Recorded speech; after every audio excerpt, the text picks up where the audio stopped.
Trekking long hours in searing heat and digging for water in dry river beds have become part of the daily routine for the women of northern Ghana. Their hardship is extreme.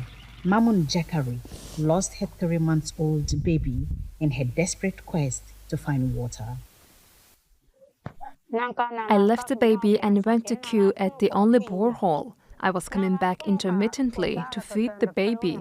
I returned again at about 2 p.m. to feed him, but he had become tangled in the bedding and died. This is the only water I've been able to get since yesterday.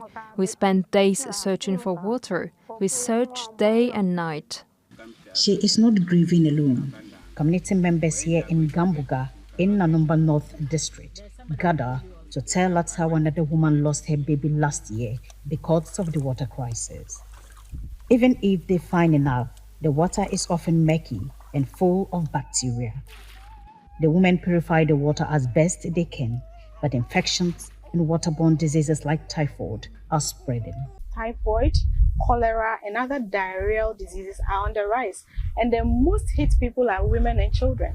Children are most at risk, both from dehydration and diseases. Their education suffers as they are forced to forgo school to help fetch water. Past and present governments have sunk boreholes, but most have been dry for years.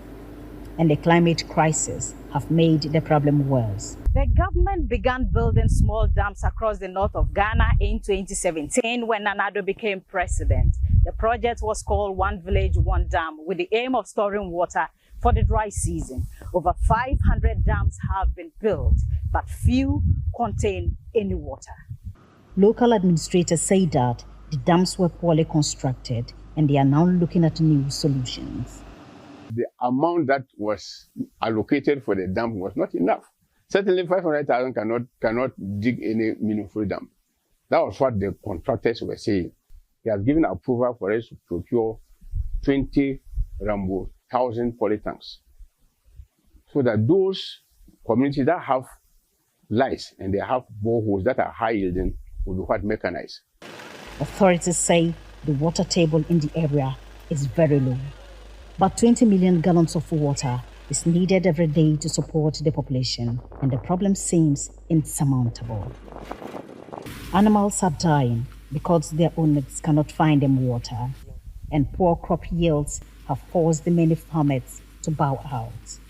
As their children and animals die around them and their economies collapse, the people of northern Ghana have no choice but to keep searching for water and hoping for rain.